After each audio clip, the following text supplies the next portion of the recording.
Ayan ko, Bukeke, nagpasabog na naman ng lagim. Dismayado si Bukeke sa nangyayari ngayon sa bansa natin. At dito mga kababayan ko, binabanatan niya na rin si super ate ni Vice President. Panoorin natin ang video na ito mga kababayan ko. Gigil ang Senado. Bakit wala silang ginagawa? Bakit sila para silang lahat nag-grandstanding? Ano nakarap? Todo puri ka dyan.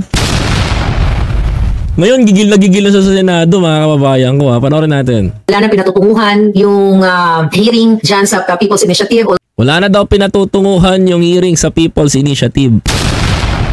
Jutang Malusos Initiative o Jutang Gininang Initiative. So, wala rin nangyari doon kay Tulfo, yung tungkol sa PCSO naman, sa Lotto and everything. Baboy na tayong lahat. Kapapasok. Baboy na daw tayong lahat? Kunin nyo na lang i-catch up nyo na lang mga kababayan ko kasi medyo creepy to eh. Update po sa charter change. Ito. Ayan. To. Malusos Initiative o Jutang Gininang Initiative. So, wala rin nangyari doon kay Tulfo, yung tungkol sa PCSO naman, sa Lotto and everything. Baboy na daw ang Pilipinas? Seryoso ba? Hitad? Update po sa charter change. Totoo. Palitin mo nga ito. Ayan. Malusos Initiative o Jutang Gininang Initiative. So, wala rin nangyari doon kay Tulfo, yung tungkol sa PCSO naman, sa Lotto and everything. Oh, pati sa Lotto, dinamay mo. Sige, tuloy natin. Baboy na tayong lahat. Kapapasok lang na balitan. Miss Maharlika. Ayun kapapasok lang daw ng mga balita Kung ano yung nilabas ko, ineko rin nito. This from the Senate, okay? Taputin. Oh, galing sa Senate. Mga kababayan ko, Senate, makinig po kayo May mensahe daw po si Maharlika. Galing daw po sa White Snake ng Senate. Kaya humandaan lahat. Pakinggan nyo to. Miss Maharlika, nagkabayaran na po dito sa Senado sa PI na yan. Nagkabayaran? Ano ibig sabihin nito mga kababayan ko? Yung mga senador daw nabayaran daw sa People's Initiative. Nagkabayaran na daw ayon sa kanyang puting ahas. Medyo kakaiba to mga kababayan ko kaya kumalma po kayo Tuloy. Sarsuela na lang po ang lahat ng nagaganap. Si Senator Villanueva na lang po ang hindi bumibigay. Si Senator Villanueva na lang daw ang hindi bumibigay. So ibig bang sabihin nito yung mga senador ba ibig sabihin ba nito yung mga senador ba ngayon raratsyada sa People's Initiative? Teka, magandang balita ito sinasabi ni Maharlika mga kababayan ko para sa atin at bad news para sa kanila. Totoo mga kababayan ko, di tayo sinungaling. Kung ito ay totoo, ang sinasabi ni Maharlika mga kababayan ko, nito ni Bukeke, pabor to sa atin mga kababayan. Pabor to sa atin mga kapatid kung totoo ito. Ito Lotto and everything. Baboy na tayong lahat. Kapapasok lang na balitan.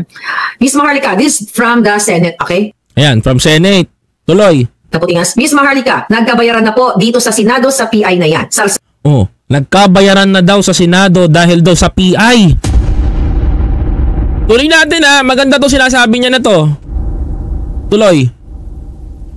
Sarsuela na lang po ang lahat ng nagaganap. Si Senator Villanueva na lang po ang hindi bumibigay. Si Senator B na lang daw ang hindi pa daw bumibigay sa laban sa People's Initiative. So ibig sabihin subuko na rin si Manang. Tuloy. Nag-iingay si The Rock kasi binubukulan siya ni Zubiri. Bawas ang binigay. So, binubukulan daw si The Rock? The Rock si ang point of view dito si pinupukulan daw si The Rock si Buto. Mga kababayan, si Buto. Dahil ginugurgur daw ni Mig Zubiri. Sabi ko sa inyo, mga kababayan ko Hindi ako nagtataka. Ganong katindi si Zubiri, mga kababayan. Alam niya rin ang hirap ng taong bayan. Thank you very much, Senator Zubiri. Pakipukpok po yung mga maiingay. Tuloy. Whatever, kung ano nangyari, magkano na nagkabigayan dito? Ang hindi ako maniniwala, yung bigayan. Ang hindi talaga ako maniniwala, to be honest, sa lahat ng mga kababayan natin, yung accusement na naman ito ni Maharlika, yung mga senador daw, nagkabigayan. Kasi hindi porke Hindi porke, kung totoo man itong ini-echo nito ngayon, mga kababayan ko, magandang balita para sa mga Pilipino. Pero, pag peke yung sinasabi nito na nagkabigayan, hindi ako maniniwala. Bakit ako di maniniwala, mga kababayan ko? Kasi hearsay eh. Wala namang senador na kailangan na magkabigayan kung patungkol sa People's Initiative eh. To be honest, mga mayayaman na yan eh. Kailangan pa ba nila ng extra pera kakarampot na milyon para lang para pumirma ng People's Initiative? Mga kababayan ko? Ha, mga kapatid? Mga kababayan? To be honest, mga kababayan ko, totoo, di ba? O ngayon, sasabihin nyo dito, yung People's Initiative, sasabihin nyo dito, yung mga senador naman ngayon na bayaran, kasi ang sinasabi nyo ngayon dito, mga kababayan ko, ang sinasabi ni Maharlika dito, itong mga senador daw na to nakapanig daw sa PI ay nababayaran. Ito lang yan, mga kababayan ko eh. No? Ito lang yan eh. According to my friend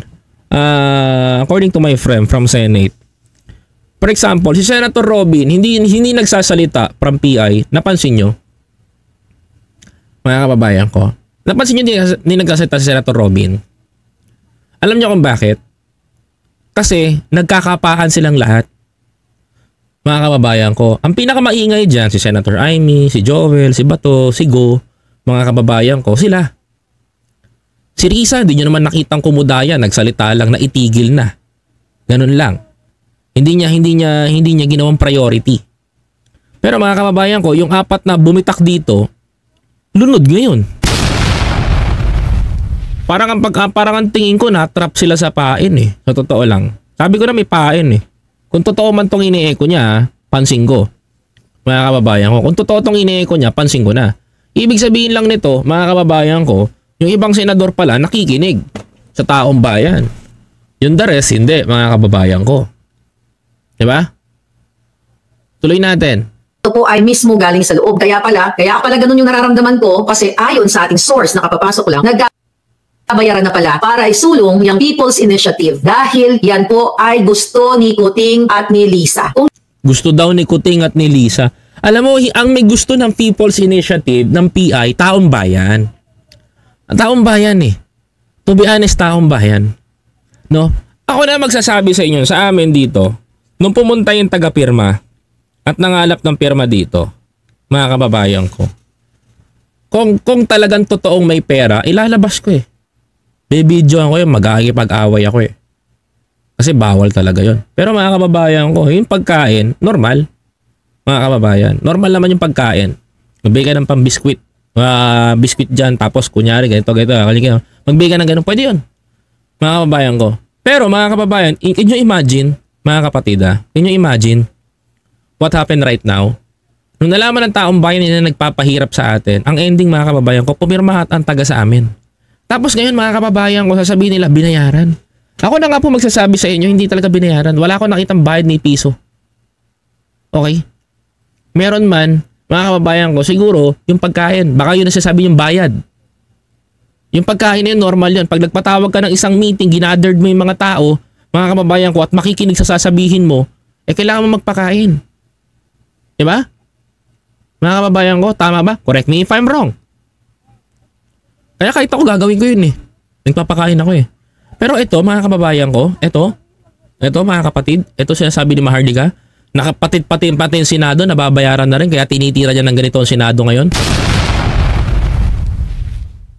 Sus Mario Joseph. Tuloy. Gayon, dahil si Senator Amy ang chairperson, siya ang nanguna doon. Base dito sa impormasyon na nakarating sa atin. Ano to? Papayag na lang kayo dahil what? So question, papayagan nyo na lang bang bubudulin kayo ng buwaka ng inang Lisa Smugs at tambaluslos? Nagaway-away pa kayo kunyari. Nag-away-away pa kayo kunyari. Ngayon, tinitira mo na si Senator Amy. Kanina, nilalaglag mo na nilalaglag. Wala ka ng lusot kasi hitad. Kasi tandaan mo, wala eh. Credibility, wasak ka. Knowledge, wasak ka rin. Sa banat, wasak ka rin. Diba? Totoo. Pati ngayon sa pagratsyada mo ng PI, wasak na wasak ka din. Mga kababayan ko. Tapos ngayon, paniniwalaan mo si Joel Villanueva, si Joel B. Gagawin mo na parang nagsasabi ng totoo against sa PI. O kala ko ba para sa People's Initiative ka, sabi mo, di ba? The last time mga kababayan ko, sabi nito, I am for charter change. O ngayon, pumapasa ang charter change, kinatigan ng Senado yung charter change. Ayaw mo? Ayaw mo ngayon? O di ba mga kababayan ko, nasabi niya kahapon sa channel natin, mga kababayan ko, na sinabi niya po ni Maharlika na siya daw po ay for charter change. I am for charter change ang pagkakasabi mo, di ba? Tapos ngayon, sasabihin mo naman sa social media ngayon, babanatan mo yung mga Senado, titirahin mo na si Senator Amy Marcos dahil, babanatan mo si Senator Amy dahil, mukhang matutuloy na yung charter change. Mga kababayan ko. Dahil ramdam mo na mukhang matutuloy na at dismayado ka kahit sa ibang senador. Tama ba ako? Mga kababayan? Yan ang nangyayari ngayon eh. Di ba? Ano na lang daw, si Senator Joel Villanueva na lang ang hindi nakikinag pa. So kaya yun na lang, kahit na dapat i-contempt o kasuhan ng perjury yung mga sumumpa doon na magsasabi sila ng katotohanan sa Senado, deadma lang, yung pala, nagbabayaran na daw kayo dyan. Ay, nako. Nagkabayaran na daw sa Senado. Pag alam mo kasi ang mga senators, kapag nakonbinsi yan ng taong bayan, alam na nila. Magagalit ang tao sa kanila. Kasi alam nyo kung bakit, to be honest, ramdam ko pag itong People's Initiative hindi natuloy, tao magagalit. Maniwala kayo sa akin, tao magagalit. Totoo sinasabi natin kapag itong People's Initiative na to at hindi napalitan yung economical provision natin, yun lang naman hinihingi ng taong bayan eh. Hindi naman natatanggalan kayo ng otoridad dyan sa sa Senado kung saan man kayo nandiyan dyan. Hindi naman sinabi na tatanggalin kayo. Kaya fake news yung sinabi ni Joel B. Ang hinihingi lang ng Pangulo, ang hinihingi lang ng taong bayan, ang hinihingi lang ng mga congressman, yung economic provision. Bakit? Mga kababayan ko, sabi ko sa inyo, domino effect to. Kung may nakuha tayong investment, gaganda ang syudad, gaganda ang bayan, gaganda ang Pilipinas, may trabaho Pilipino. Ganun ang domino effect niyan. Kaya iyan ang ayaw nilang mangyari. Bakit, mga kababayan? Kung sinapolis nga, binaby, di ba? Di ba? Tapos ngayon, boboljakin niya si Senator Amy. Paniniwalaan niya si Joel V. na hindi pa daw natitinag sa PI. Mario Joseph. Ang question, magkano? So ito, drama na lang natin, lulukoy na lang natin yung Pilipino. Nagkabayaran na. So saan tayo? Kaya lang sabi ko sa inyo, saan na lang lalapit ang Pilipino? Dito saan lalapit ang Pilipino? Nagkabayaran na daw. That's too impossible. Tuloy nga. lang ang hindi nakikinag pa. So kaya yun na lang, kahit na dapat i-contempt o kasuhan ng perjury yung mga sumumpa doon na magsasabi sila ng katotohanan sa Senado, deadma lang, yung pala, nagkabayaran na daw kayo dyan. Ayan na, yung mga senators, nagkabayaran na daw kayo dyan. Hindi sa akin nang galing tong salita na to pero kung totoo man na kayo ay pumapabor sa PI and kayo ay sumasabay sa taong bayan, well, congratulations for that. Malaking tulong yan sa taong bayan. Manindigan kayo para sa Pilipino. Yan ang gusto ko. Siguro papalakpakan ko kayong lahat dito except lang kay Joel B. Ito, kung talagang maipasa yan, magpapasalamat ako sa Senate. Dahil at least, yung inilaban natin dito, naririnig nila. Di ba mga kababayan ko, naririnig tayo ng mga senador natin. Pero ito mga kababayan ko, sa tingin ko mga kababayan ko, dismayado ang lola nyo. Kasi bakit? Kasi bakit mga kababayan ko? Sabi niya nga, di ba? Siya daw ay para sa pagbabago. Siya daw ay for the charter change. Suddenly, mga kababayan, sabi niya dito, nung umurong na yung mga kongres, mga senador, di umano na umurong na daw at susuportahan na itong RB 87 para sa pagbabago ng economical provision, galit na naman to. Si Joel Villanueva naman ang pinopromote niya. Noong una, si Senator Amy, pinakatigan mo kasi parang lumalaban. Ngayon, biglang bawi ka. Diba? Baling-bing mga kababayan ko. Tuloy. Ang question, magkano? So ito, drama na lang natin, lulukoy na lang. Alam mo, hindi mo pwedeng sabihin na magkano until now, tandaan mo Hitad, yung sinasabi mo magkano ang binayad sa mga senators, ito lang ang sasabihin ko. Hanggat wala ka maipakitang ebidensya na sila ay binayaran, wala kang karapatan na magsabi niyan. Saka nakakita ng content creator kagaya ko, sinabihan ko bang bayaran ng mga senador? Bakit? Wala akong karapatan sabihin nyo kasi di ko naman nakita. If nakita ko na talagang sila, binayaran sila, saka ko sasabihin na binayaran talaga sila. Pero mga kababayan ko, ang pinakamatindi po dito, accusement niya, number 1, wala na pong credibility to magsalita pa ng ganyan. Number 1, bakit? Mga kababayan ko, pulburon. Hindi siya nagtagumpay. Second, mga kababayan ko, sinabihan niya si Lisa, si First Lady Lisa, na nag-a-addict daw. Hindi rin siya nagtagumpay. Bagkos na baliktad siya, yung kaibigan niya pang source niya, ang talagang napatunayan na bumabatak. Second, di ba? Mga kababayan ko, na mas napatunayan na bumabatak, mga kababayan ko, di ba? Totoo. Bakit? Napatunayan ka. Kahit nga tayo dito sa social media, napatunayan natin yung tropa nito bumabatak eh. Di ba? Nung naging sabog na, nag-wrecking ball pa yung bola tsaka yung hotdog. Nakita nyo, di ba? Hindi ako nagkamali eh. Nagulat ako eh. Kahit ako, nabiglado sa mga wrecking ball na nangyaring pasabog nitong mga to. Di ba? Bago nila pukulin yung mga ano natin, yung mga senador na tumutulong dito na tahimik, mga kababayan ko. Di ba? Ngayon malalaman niya. Dismayado siya ngayon. Akala niya lahat akala niya papanig sa kanya. Ngayon sasabihin niya yung mga senador bayaran na. Wala lang credibility. Sunog na naman siya sa channel niya, mga kababayan ko. Tuloy natin to istorya mo. Natin yung Pilipino, nagkabayaran na. So saan tayo? Kaya lang sabi ko sa inyo, saan na lang lalapit ang Pilipino? Dito na lang sa bunganga ko. Anong magagawa na? O bakit ano magagawa ng bunganga mo pag lumapit ng Pilipino sa'yo? Kailan pa nakatulong yung bunganga mo samantalang pag bumuputa ka nga dito nagiging perwisyo. Di ba? Saan ang lalapit ang Pilipino? Aayahin mo sa bunganga mo. Inaaya mo sa bunganga mo, what ang ibig niya sabihin, sa akin lalapit ang mga Pilipino? Bakit? Kailan ka pa ba naging konsulado ng Amerika, ng Pilipinas sa Amerika? Panayang hatak.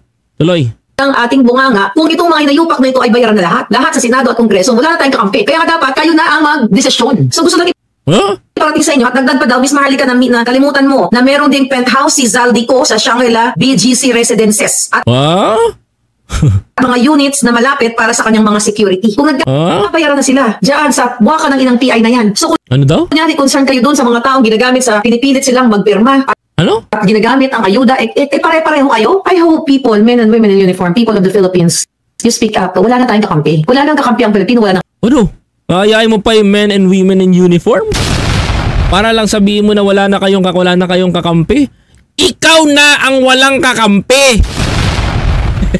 Wala na! Tapon ka na! Sinusuka ka na ng taong bayan!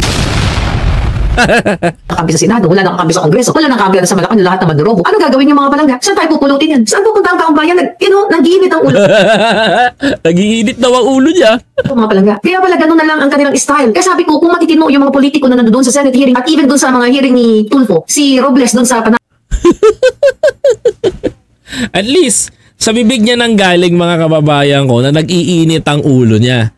Mga kababayan ko. Kasi sa sinabi niya, wala nang matino daw sa Congress, wala na daw matino sa Senado, wala na daw matino sa Malacanang, men and women in uniform. Sinabihan niya yung mga pulis, sundalo, wala na daw kasi tayo silang kakampi. Bakit? Naging kakampi ka ba ng mga men and women in uniform?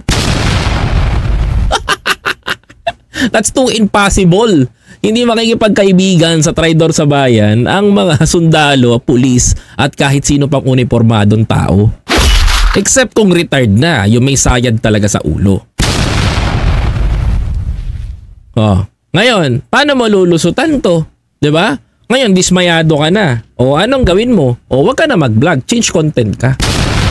Pwede ka naman mag-cooking, samahan mo si Pebbles, magluto kayo ng cooking. Pwede naman kayo magluto ni Pebbles kunanan, 'di ba? Mag-join force kayo. 'Di ba? O magasama mo si Sas sa content mo, maggala-gala kayo sa China with Xi. Bisitahin niyo yung mga Duterte historical building sa China ngayon. Ganoon na lang ang gawin mo, 'di ba? Kaysa nagpopolitika ka, nakita mo ngayon na pinapatikaw, pinaglaruan ka, nga ka. Kaya nga, sarap pang asar mga kababayan eh. Totoo. Kasi pag nakita niya talaga ang sarili niya nakita niya talaga sarili niya ngayon sa mundo ng social media na to, wala na. Hindi na niya kakayanin to. Give up ka na. Diba? Yan napapala mo, kasusundot, kakaratrat, kakabakbak. Diba? Hindi lahat ng bakbak mo, mga kababayan ko, ay tama. Hindi lahat ng ini-echo mo, tumatama ka. Ang problema ngayon sa iyo, mga kababayan ko, sa kaka-echo mo ng ganyan, ikaw din ang sarili mo, naging nganga ka. Diba? Yan ang problema kay Maharlika eh. Masyadong nagmamagaling, masyadong bumibitak, masyadong pumapapel. Ang ending, bagsak ka ngayon. Wala kang malapitan, wala kang mapagkatiwalaan kasi wala na, sunog ka na, nakapagsalita ka na. In the end, mga kababayan ko, siya rin ang sumunog sa sarili niyang imahe. Diba? Yan ang masakit na katotohanan.